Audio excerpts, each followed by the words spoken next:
আজি ইং 24/5/2026 তাৰিখ ৰবিবাৰে মই শ্ৰী সদৌ অসম আদিবাসী ছাত্ৰ সন্থা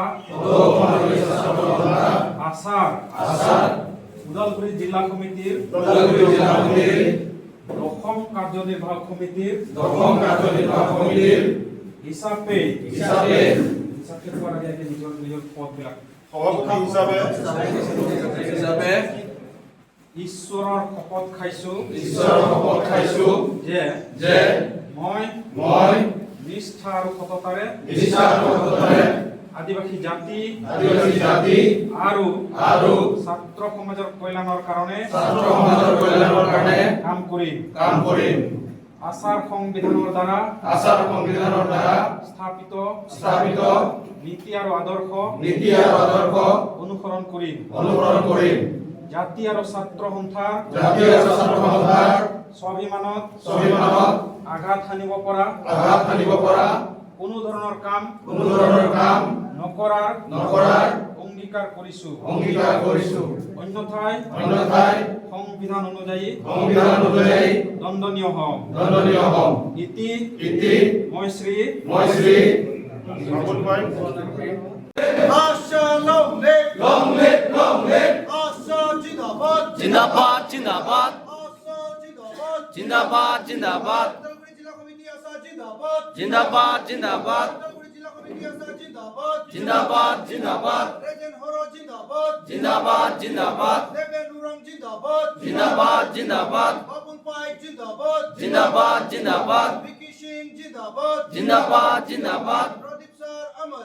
अमर रहे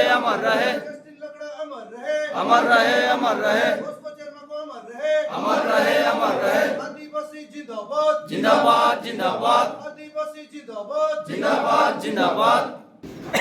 जोहार नमस्कार। सदৌ অসম আদিবাসী ছাত্ৰ সন্থা আশা ওদালগুৰি জিলা সমিতিৰ আজি শপত গ্ৰহণ অনুষ্ঠান ওদালগুৰি আশা ভৱনত অনুষ্ঠিত হৈ যায় আৰু আজিৰ এই শপত গ্ৰহণ অনুষ্ঠানত কেন্দ্ৰীয় সমিতি আশাৰ অন্যতম সম্পাদক সন্মানীয় ৰবিৰাম বাস্কে ডাঙৰীয়া আৰু সাংগঠনিক সম্পাদক সন্মানীয় সঞ্জয় মিঞ্জ ডাঙৰীয়াৰ উপস্থিতিত আজি অতি সুন্দৰকৈ নৱগঠিত ওদালগুৰি জিলা সমিতি আশাৰ শপত গ্ৰহণ অনুষ্ঠান অনুষ্ঠিত হৈ যায় আৰু আজিৰ এই শপত গ্ৰহণ অনুষ্ঠানৰ পৰাই আমি ওদালগুৰি জিলাৰ প্ৰতিগৰাকী আদিবাসী পৰিয়ালক আমি আশীৰ্বাদ বিচাৰিছোঁ। আমি আশা ৰাখিছোঁ যে আগন্তুক ৩টা বৰ্ষৰ বাবে আমি ওদালগুৰি জিলা আদিবাসী ৰাইজৰ কাৰণে কাম কৰাৰ বাবে প্ৰতিটো মুহূৰ্তত আমি এই ওদালগুৰি জিলাৰ প্ৰতিটো জাতি জনগোষ্ঠীক লগত লৈ প্ৰতিটো জাতীয় দল সংগঠনক লগত লৈ আমি সাংগঠনিক দিশৰ কাম কাজসমূহ কৰিবৰ কাৰণে আজি আমি সংকল্প লৈছোঁ আৰু আদিবাসী ছাত্ৰ সন্থাৰ যি সংবিধান আছে এই সংবিধানৰ শপত খাই আৰু অগ্নিক সাক্ষী কৰি আদিবাসী জনগোষ্ঠীৰ যি জাতীয় অস্ত্ৰ আছে ধনুকাঁড়ৰ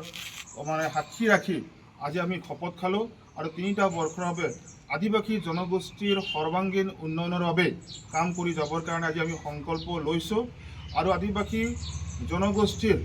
যি বিপদ আপদ আহিব সেই মুহূৰ্তত আমি ওদালগুৰি জিলা সমিতি আশাই যিকোনো মুহূৰ্তত আমি থিয় দি আৰু সমস্যাৰ মুখামুখি হৈ সমাধান কৰিবৰ কাৰণে আজি আমি সংকল্প লৈছোঁ। আমি আশা ৰাখিছোঁ আদিবাসী জনগোষ্ঠী তথা ৰাইজে আমাক প্ৰতিটো মুহূৰ্তত আমাক সহায় সহযোগিতা কৰিব বুলি আমি আশা ৰাখিছোঁ। আজি আমি সংকল্প লৈছোঁ যে আগন্তুক ৩টা বৰ্ষৰ বাবে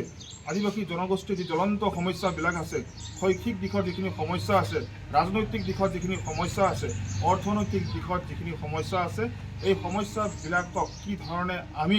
নিৰ্মূল কৰিব পাৰোঁ, কি ধৰণে সমাজখনক আমি স্বচ্ছ আৰু নিকা কৰিব পাৰোঁ, কি ধৰণে আমি সমাজখনক সজাগ আৰু সচেতন আমি কৰিব পাৰোঁ, তাৰ কাৰণে আমি সকলোৱে আলোচনা বিলোচনা কৰি সিদ্ধান্ত লৈছোঁ। যাৰ বাবে আজি এই ৩টা বৰ্ষৰ কাৰণে যিখিনি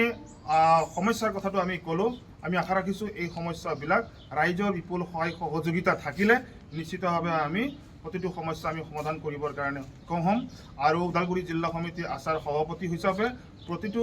প্ৰতিগৰাকী ওদালগুৰি জিলা সমিতি আশাৰ কাৰ্যকৰ্তাসকলক আন্তৰিক অভিনন্দন আৰু শুভেচ্ছা জ্ঞাপন কৰিছোঁ। ওদালগুৰি জিলা সমিতি আছাৰ অন্তৰ্গত প্ৰতিটো আঞ্চলিক সমিতিৰ সভাপতি সম্পাদককে ধৰি শাখা সমিতিৰ সভাপতি সম্পাদককে ধৰি সমবিষয়বীয়সকলক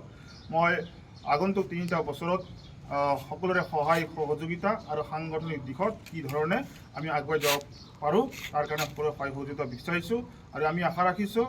এই যিসকল আমাৰ এই জাতিটোৰ কাৰণে যিসকল বীৰ বীৰাংগনাসকল আজি প্ৰয়াত প্ৰদীপ নাগ দেৱে হওক, জাষ্টিন লাকাৰা দেৱে হওক, পস্কো চৰমাকে দেৱ হওক বা পানেৰী অস্ত্ৰ শ্বহীদকে ধৰি যিমানবিলাক গোটেই অসমত যিখিনি আমাৰ আচাৰ আন্দোলনত শ্বহীদ হ'ল তেখেতসকলৰ আমি আশীৰ্বাদ লৈ আগন্তুক 3টা বৰ্ষৰ কাৰণে আমি জাতিটোৰ কাৰণে কাম কৰিবৰ কাৰণে আজি আমি সংকল্প লৈছোঁ। পুনৰবাৰ সকলো ৰাইজৰ সহায় সহযোগিতা আশা ৰাখিছোঁ। ধন্যবাদ।